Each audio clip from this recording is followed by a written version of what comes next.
Well, I stopped yesterday because as tempting as it was to just get it all done and power it up, I did want to see if it all worked and all that. I've tried that sort of thing before, and I've done that sort of thing before, and it hasn't gone so well. You see the Cheney phonograph attempting repair thing. Still haven't sorted out the governor springs. I'm gonna have to find a place to buy some spring steel. Anyway, yeah, I'm back now because the rain stopped. It's a new day, and we're going to see if I can wire up the rest of it, and we'll test it. I don't have belts, though. I will service the motor as well, but I don't have belts for the thing, so I won't be able to get that, so I'm not going to be leaving it on running. Yeah, actually, we'll see if I get to servicing the motor. I might not. Maybe there'll be another episode. Anyway, that was all sorted. I need to wire the cord now. Let's see. I'll just get my thoughts in order first. Well, first I need to connect the other light, the right light fitting. So, again, I'm keeping the original wires because they're in good shape. And this is the weird thing, the Europeans have their own colour scheme, and now it's for some reason everywhere. But black goes to blue, which, you know what, that makes sense. I think that is pretty clear. I'm going to trim these first, because otherwise it's going to be too long and going to tangle. But yes, black is blue in the European sort of colour standards, and red becomes brown. So, it's not too hard, you figure it out. It's the warm colour and the cold colour, really.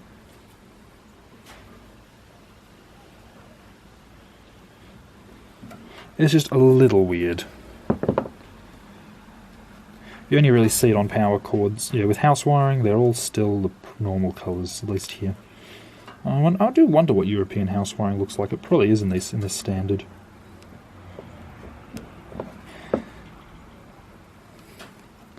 I'm sure there's a reason behind it. I think it might have had to do with colour blindness or something. Although I think that's just the earth wire. I don't know about the other ones. Okay, there we go. It's all wired up. I didn't even try to film it because it was so fiddly. It was just so fiddly. I've taped over. You can see I've wired it all up in this little connector, taped it over, all the screws over, and actually taped the wire to this fitting over because they're actually a little longer. I think the connector must have been further back so that they don't get caught in this wire mechanism, because that would make this whole thing live, including the handle. That would not be a good thing. But yeah, I think that'll be alright. And I'll get to putting it together. Well, yeah, I'll put this together now while I still remember how this all worked. And then I will put the rest of the cord on. Oh. There's a thought. Why don't I oil that first? Now, I can't remove this because this wire is stuck in it and I can't even loosen it. But you can see this turns and it's somewhat stiff-ish. So I can't clean it, but I can put a little bit of oil to hopefully make it move a little smoother. I'll only put a very little bit, because again this is near an electrical fitting. Don't want... Well, oil shouldn't conduct or anything, but still. There we go. Much, much better.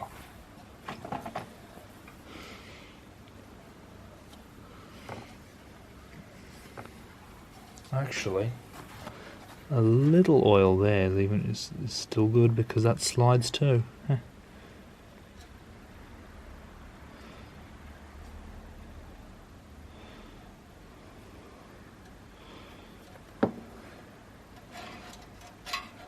But not too much.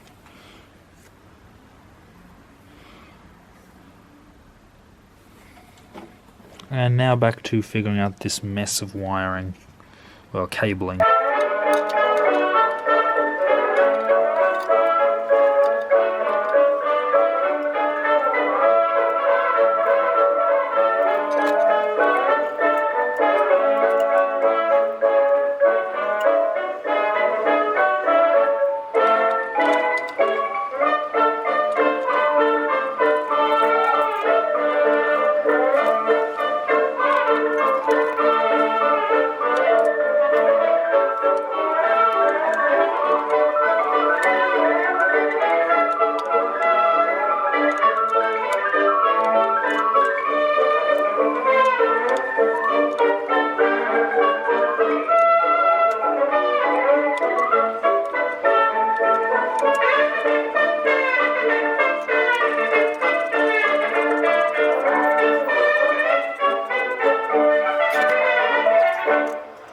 there we go.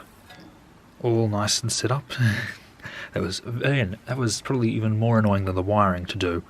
But I've got it, and it works. Now, I actually had to open up the top, because the mirror, the one that flips, the one that goes from there to there, actually developed an annoying rattle. Just had to tighten some screws. Oh. Just these... Ugh. Oh, I'm doing it the wrong way. But the screws that hold the frame, hold it in here, well, the two bottom ones had come loose a bit. So now it doesn't rattle as much. It still rattles a bit. I think it did before. I probably just didn't notice it from all the other annoying sounds. So now the first thing I'm going to do is remove the on-off switch, the cable switch, from the old cable so I can put it onto the new cord. Now I'm going to have to figure out what I'm going to do with the earth, whether I'm going to actually connect it up here so that if in the future someone, or even me, just wants to earth this thing, it can be done, or whether I'll just trim them off. I probably will just connect them up. Now, it doesn't actually matter which way you put it, as long as you put active and active together. It doesn't really matter which one you put where. They put active on, I suppose that's up. Oh no, it isn't. Up according to the words, not according to the switch, not according to the plate, is this way. So they put on the right, active on the right. But I'm just going to remove it. There we go. So there we go. Now surprisingly, the rubber on these cables and everything is all still good. So I think the problem with stuff on the inside is it just got baked by the lamps. Yeah, I'm going to reuse these rubber things. And now as tempting as it is to reuse this lovely length of cable, no, I'm not going to risk it. Yeah, I could just chop it off at here and reuse it. But no, it's got some wear and all that. It's not worth it. And paint bits. And again, who knows about the integrity.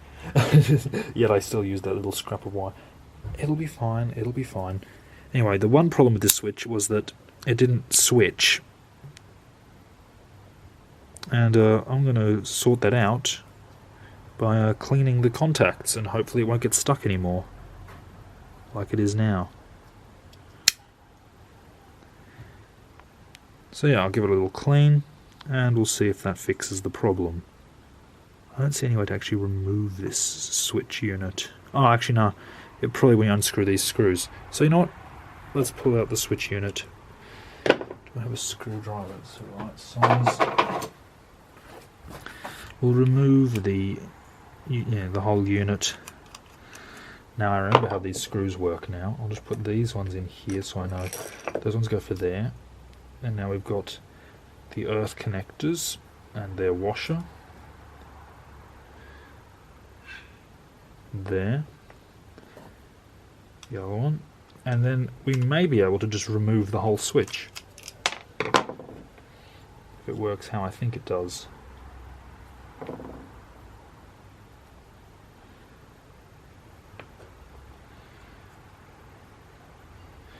Oh, no. No, this is permanently attached. Oh well, I was going to have to remove those anyway. So yeah, just cleaning the contacts, because that bit's fine. There's just all this gum on there.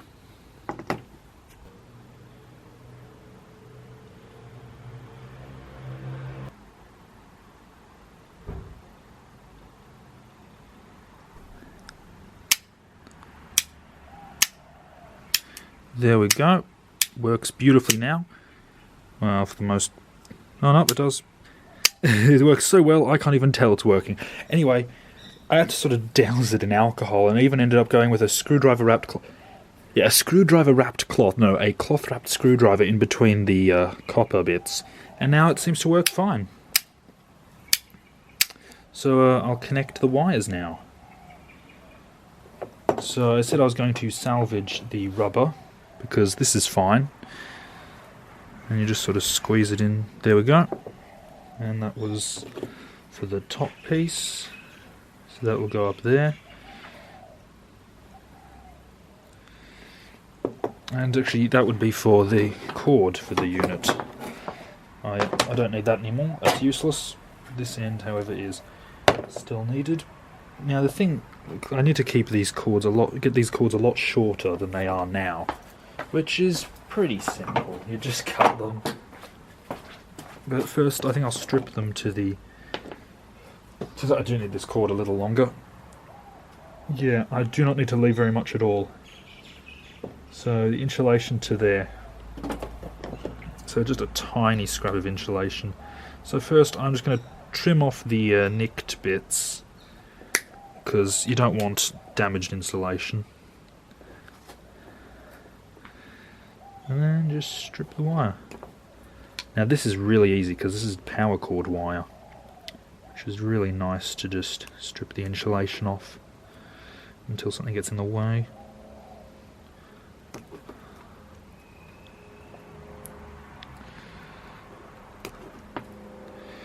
Okay, there we go. Now, still a bit more. It has to be really close for this one, because there's not much further on for it.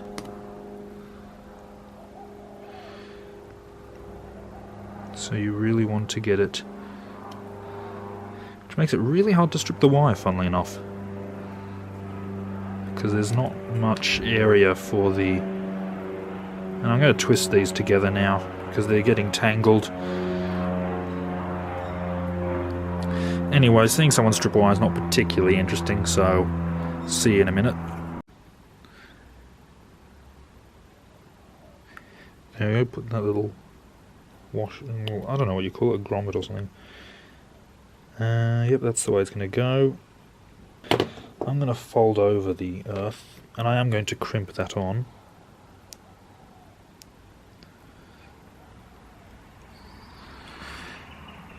Actually, let's see, I hope it still fits.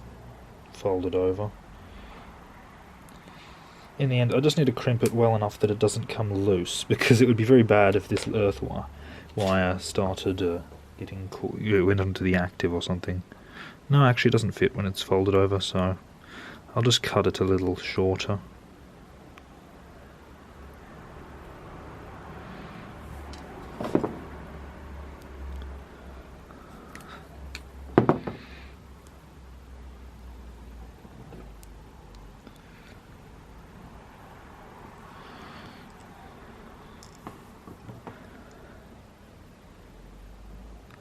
Yep, that looks like it'll be pretty good. So again, the rubber comes back. Slip that on. And now, first I'll put the earth in.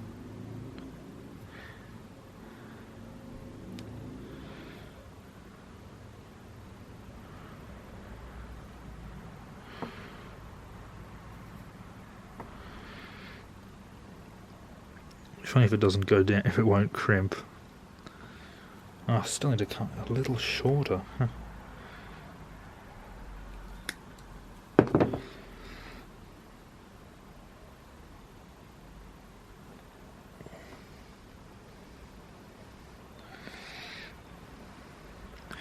So this will be the first time this bit of this connector is ever used in its 60, 70-year life. So, here we go. Watch. I don't think it's going to work like that, because they're not really angled. There we go, like that. It doesn't fit. That is terrible. Oh, great. Well, I'll see if I can open it up and go again. Oh well, I just put it back on. Considering it's not really doing anything anyway, and this switch keeps it all in place anyway, I think it'll be fine. Yeah. This is going terribly. Well, not terribly, but it could be going a lot better. But we're not here to do things well, we're here to do things in the most terrifyingly shoddy ways possible.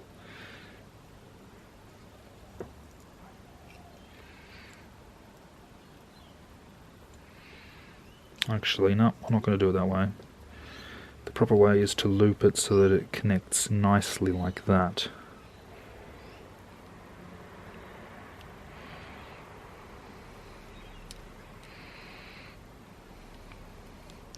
So that when you tighten the screw, it pulls it tighter, not looser.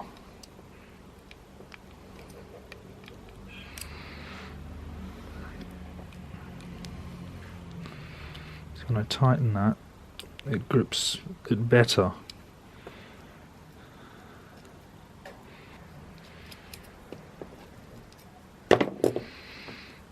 No.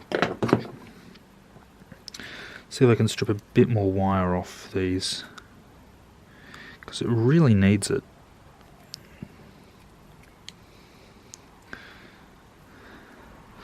This is a very annoying design.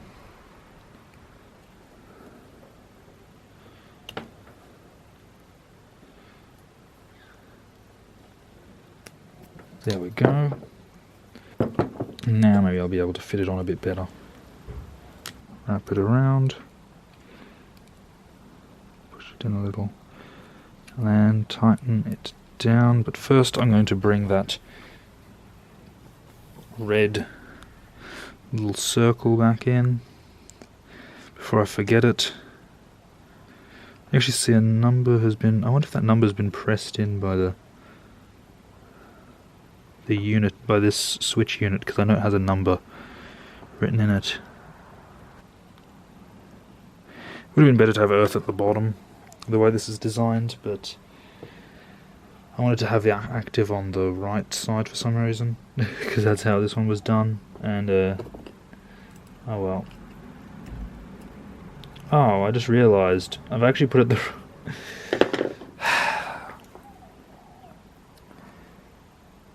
Aren't I stupid? I want it active on the right. Oh well, I'm not even going to bother filming it, I'm just going to switch it over. Okay, now it is on the right way. And I'm just going to... Oh, great, I forgot the stupid... There, done. Now, it's ready. And I'll just wire it the other bit. No need to even film it, because it's exactly the same. So, yeah, just need to do the last bit of the power cord. And yes, it is a different, windier, slightly rainier day than yesterday, because I keep getting distracted. Mostly Dominic's fault, so now you know who to blame. Anyway, now I'm going to finish this cord, and then it's only just the motor and the lens to go. Yeah, first, again, more stripping of wire. I should do what you call a sort of montage, or I've already done that, but maybe just to do a fast. What do you call it? Sort of, yeah. The opposite of slow-mo.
Now wiring the other side of the switch. Let's see. Just undo that a bit more to give me some space.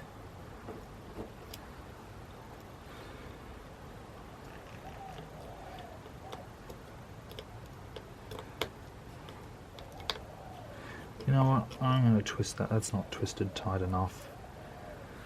Oh well, back to twisting.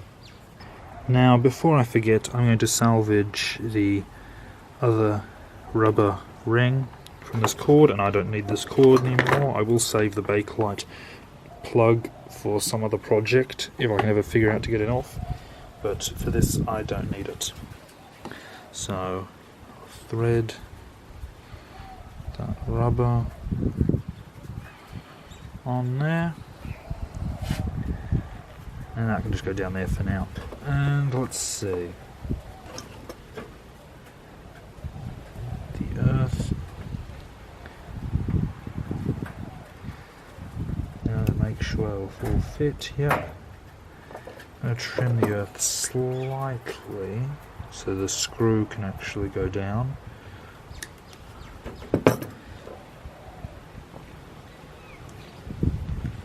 There we go. And then, just like last time, earth is very fiddly to crimp on because I don't know if I'm doing this right. It's probably some tool or something for this, but there we go. First time ever in many decades that that's been used. At least I think so.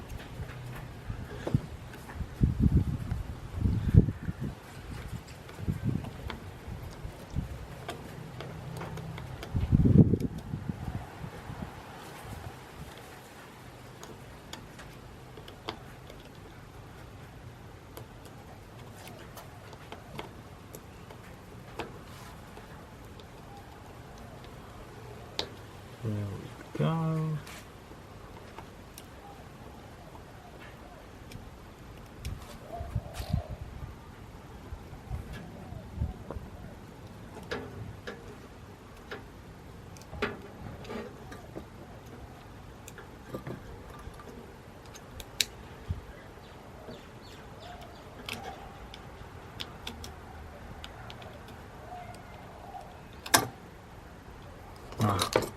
I wonder if that scared anyone yet.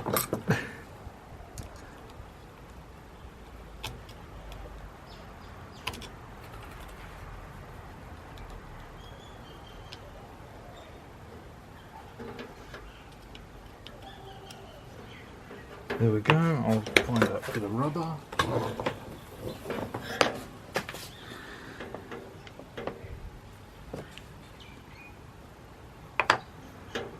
It's interesting, numbers have gotten stamped into it because there's numbers marked in the on the rims of the case.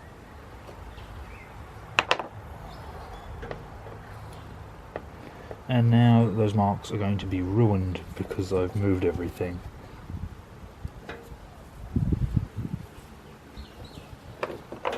If I can even get this on now.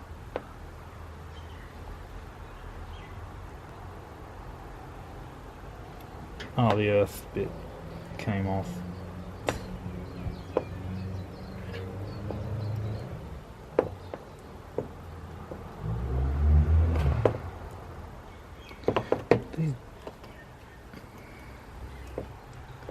These modern cables seem a lot less pleasant to deal with than the old.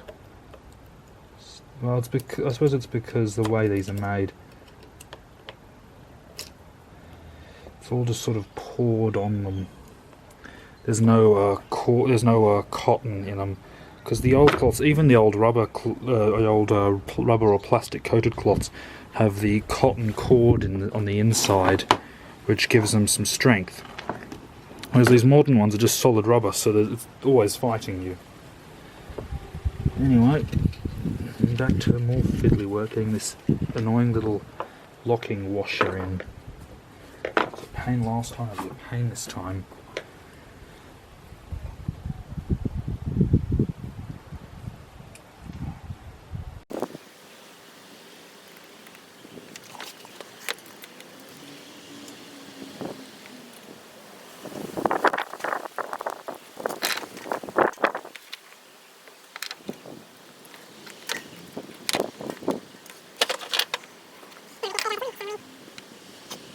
Key was not using the magnetic screwdriver, because magnetic screwdrivers are just, they're great in theory, but they're always magnetic when you don't want them to be. and they won't stick when you do. And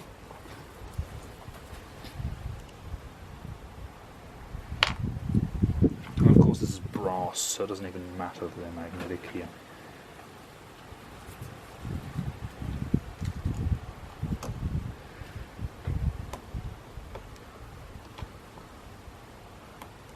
Oh no. Yeah, this is the wrong way. Ow. Oh no. Here we go again.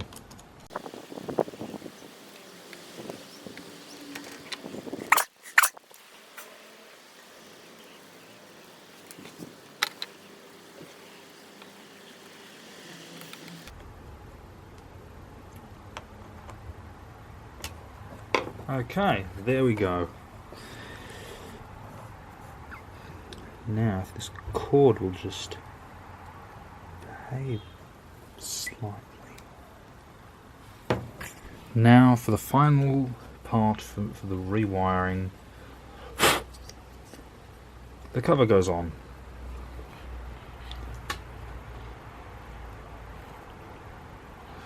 Maybe. Does it have a... I don't think it matters which way it goes.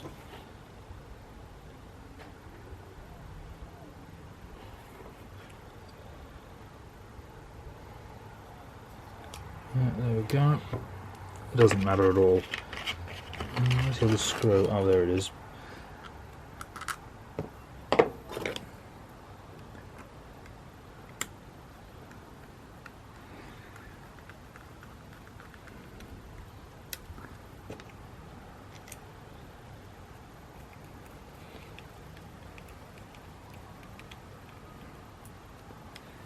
It'd be very funny if it doesn't work now. No, it works perfectly, so that's good. So there, the wiring is done for the Epidiascope. Tune in next time to see me fix the motor, give it a service, which I'm going to be filming right after this anyway, so it'll probably come up very soon. Oh, and one more thing. Just look at this. This switch is now so far away from the unit. That serves no purpose whatsoever. It is not helpful because it's not like it advances the slide or anything. You still have to be there anyway, so yeah. But that's the cord I had and I didn't feel like cutting it up. So it's just a fancy sort of connector. And the other thing is, to get this switch second hand, I'm not exactly sure, but I'm guessing it would probably cost about the same thing, same amount of money as what I paid for this all the stuff. So I'm very happy. I really like this switch. It is very clicky. I like that slight sort of delay. See, this is the mark of a good switch. I can push it, and actually you need to be really... But look, I can push it almost all the way, and it only clicks at the last bit. Technology Connections did a good video on that. Anyway, I'll leave you with that.